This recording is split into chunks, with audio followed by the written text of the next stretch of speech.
आज 11 अगस्त दिन रविवार। खबरों की ओर बढ़ने से पहले एक नजर सुर्खियों पर। बिहार में खुलेंगे 18,380 नए आंगनबाड़ी केंद्र। सिक्योरिटी गार्ड और सुपरवाइजर की 400 पद पर होगी बहाली। ब्रिलियंट शोधार्थियों के लिए खुशखबरी। बेटियों की ट्रोलिंग पर गुरमीत चौधरी ने दिया जवाब। इस नए फीचर को जल्द ही लॉन्च करेगा यूट्यूब। और सूर्यकुमार यादव को टेस्ट में वापसी की उम्मीद। इंडिया लिमिटेड ने निकाली भर्ती, जल्द करे आवेदन।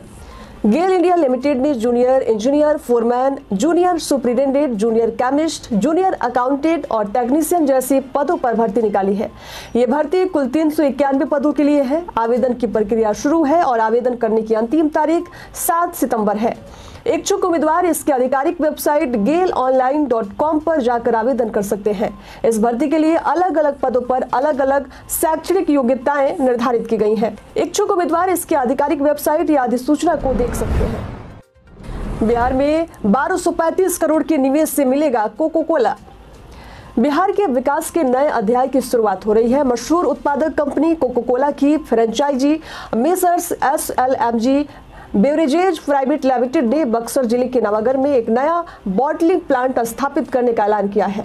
परियोजना पर 1,235 करोड़ रुपए का निवेश किया जाएगा, जो स्थानीय रोजगार के अवसरों को बढ़ावा देने और राज्य की आर्थिक स्थिति को सुदृढ़ करने में मदद करेगा।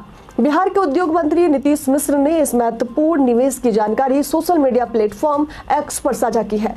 इस बड़ी पहल से न केवल बक्सर बल्कि पूरे बिहार में विकास की नई लहर आएगी। बिहार में खुलेंगे 18,380 नए आंगनबाड़ी केंद्र। बिहार में अब 18,380 नए आंगनबाड़ी केंद्र जल्द ही खुलेंगे। बता दें कि केंद्रीय महिला एवं बाल विकास मंत्री अन्नपूर्णा देवी ने हर राज्य के समाज कल्याण मंत्री के साथ वीडियो कॉन्फ्रेंस के माध्यम से अहम बैठक की। इस दौरान बिहार सरकार के समाज कल्याण मंत्री मदन सहनी ने बिहार की आबादी को देखते हुए 18,380 नए केंद्र खोलने की मांग की है। इसके साथ ही बिहार सरकार ने केंद्र में पोषाहार की राशि बढ़ाने, 10 नए जिलों में वन स्टॉप सेंटर का भवन निर्माण और संचालन सहित कई मांगे केंद्रीय मंत्री के समक्ष रखा है। केंद्रीय मंत्री ने बिहार सरकार की मांग को गंभीरता से लेते हुए हर संभव मदद देने का आश्वासन दिया है। बिहारी पहचान में आज हम बात करेंगे उस्ताद बिस्मिल्लाह खां के बारे में। उस्ताद बिस्मिल्लाह खान एक प्रसिद्ध शहनाई वादक थे। इनका जन्म बिहार के डुमरांव में 21 मार्च 1916 को हुआ था। वर्ष 2001 में इन्हें इनके सराहनीय काम के लिए भारत के सर्वोच्च सम्मान भारत रत्न से नवाजा गया। इसके अलावा उन्हें पद्म विभूषण, पद्मभूषण, पद्मश्री और ना जाने कई उपलब्धियों से सम्मानित किया जा चुका है। उस्ताद बिस्मिल्लाह खान लोगों के बीच साझी संस्कृति के सशक्त प्रतीक रहे। ये अक्सर बाबा विश्वनाथ मंदिर में जाकर शहनाई बजाया करते थे। 21 अगस्त वर्ष 2006 में ये दुनिया को अलविदा कह गए। राजधानी पटना में बनेगा खेल सिटी। बिहार की राजधानी पटना में खेलगांव सिटी बनाई जाएगी। बता दें कि इस खेलगांव सिटी में सभी आधुनिक सुविधाएं होंगी। इसको लेकर जिला प्रशासन ने जमीन की तलाशी शुरू कर दी है। वहीं इस मामले में पटना के डीएम डॉक्टर चंद्रशेखर सिंह ने कहा कि खेल विभाग ने खेल गांव बनाने के लिए 100 एकड़ जमीन मांगी है। उन्होंने कहा कि पुनपुन क्षेत्र में जमीन देखी जा रही है और दूसरे क्षेत्र को भी विकल्प के तौर पर रखा गया है और जमीन तलाशने का जिम्मा अपर समहर्ता को दिया गया है। संबंधित अंचलाधिकारी से विचार करने के बाद जल्द ही जिला शासन प्रस्ताव बनाकर भेजेगा। बिहार में कपड़ा उद्योग को मिलेगा बढ़ावा। बिहार में उद्योग के विकास और रोजगार को बढ़ावा देने के लिए केंद्र सरकार ने एक महत्वपूर्ण कदम उठाया है। केंद्रीय वस्त्र मंत्रालय ने राज्य में कपड़ा उद्योग को मजबूत करने के लिए कई नई परियोजनाओं को मंजूरी दी है। राज्य के उद्योग मंत्री नीतीश मिश्र ने कहा कि 14 जून 2024 को उन्होंने केंद्र सरकार से वस्त्र उद्योग को बढ़ावा देने के लिए नई परियोजनाओं की मांग की थी, जिसके बाद केंद्रीय वस्त्र मंत्रालय ने भागलपुर जिले में रेशम उद्योग के लिए विकास के लिए एक परियोजना को स्वीकृति दी है। इसके अलावा टिकारी, बेलागंज, गया और मीराचक, भागलपुर में लघु क्लस्टर विकास कार्यक्रम के तहत भी परियोजनाओं को मंजूरी मिली है।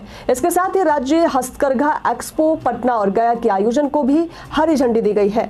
मंत्री नीतीश मिश्र ने कहा कि इस मामले से बिहार में निवेश बढ़ेगा और कपड़ा उद्योग को मजबूती मिलेगी।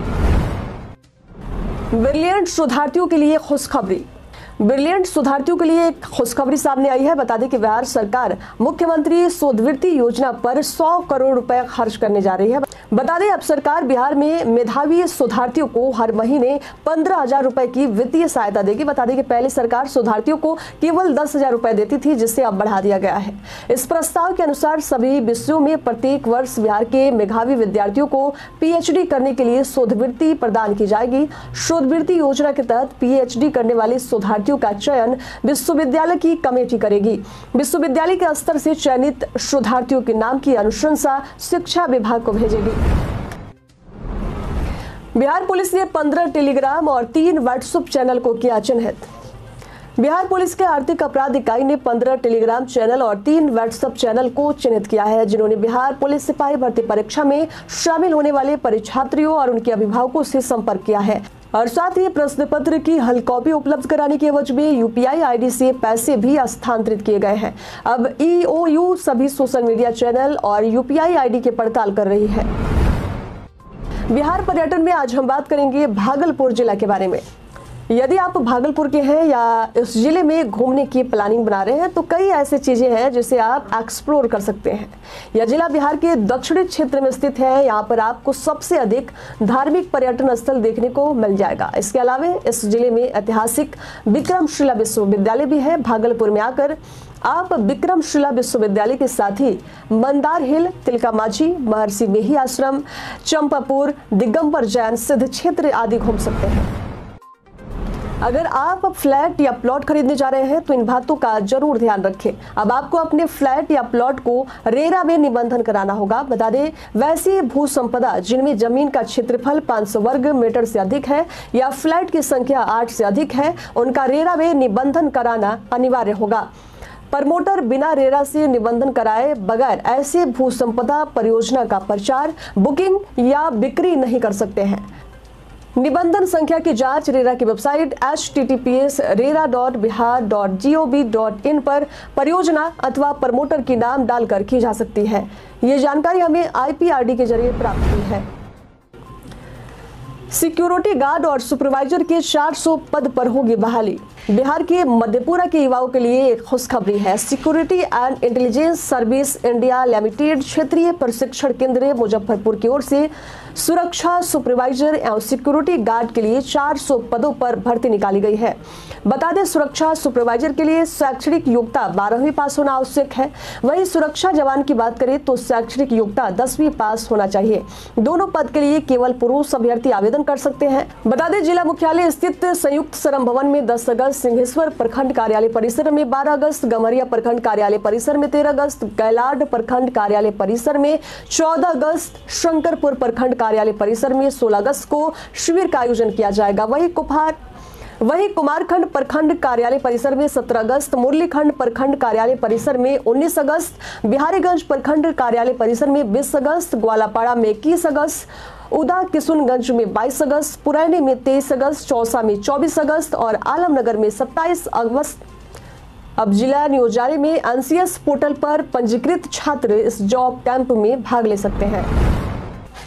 बांग्लादेश की टेक्सटाइल कंपनियों पर बिहार की नजर।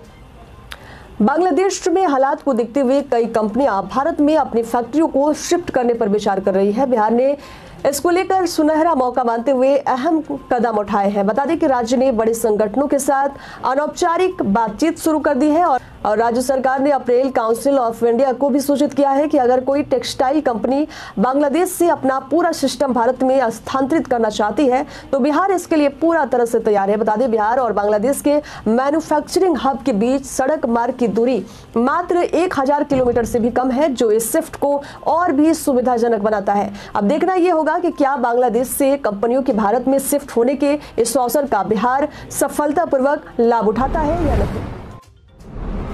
बेटियों के ट्रोलिंग पर गुरमीत चौधरी ने दिया जवाब।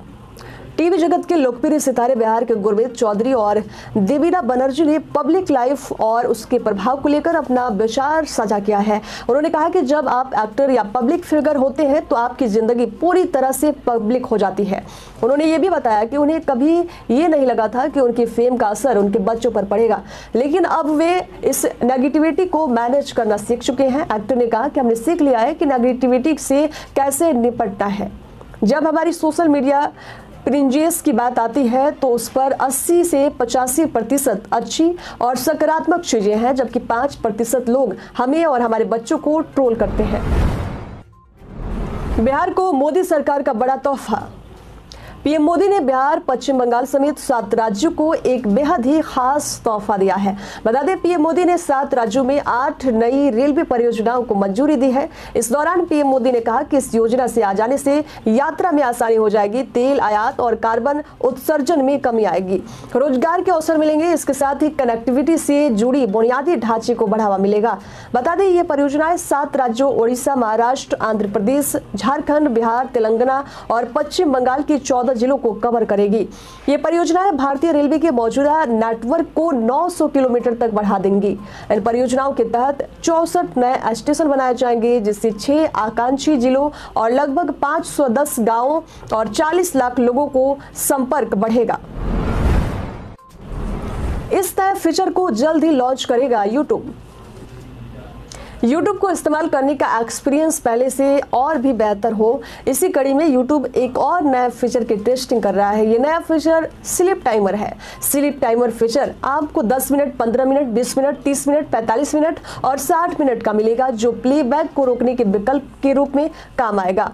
यह फीचर खासकर उन लोगों के लिए है जो बेड पर जाते समय कुछ वीडियोस देखना पसंद करते हैं। यदि आप YouTube के स्लीप टाइमर सेट फीचर को 10 से 60 मिनट के टाइम के बीच सेट करते हैं तो इतने समय के बाद आपके फोन में जो वीडियोस चल रहे होंगे वे खुद उस समय के बाद चलना बंद हो जाएंगे या रुक जाएंगे। अभी तक इस फीचर को साधारण यूजर के लिए लॉन्च नहीं किया गया है, लेकिन उम्मीद है कि 2 सितंबर तक साधारण यूजर्स के लिए ये सुविधा उपलब्ध करवा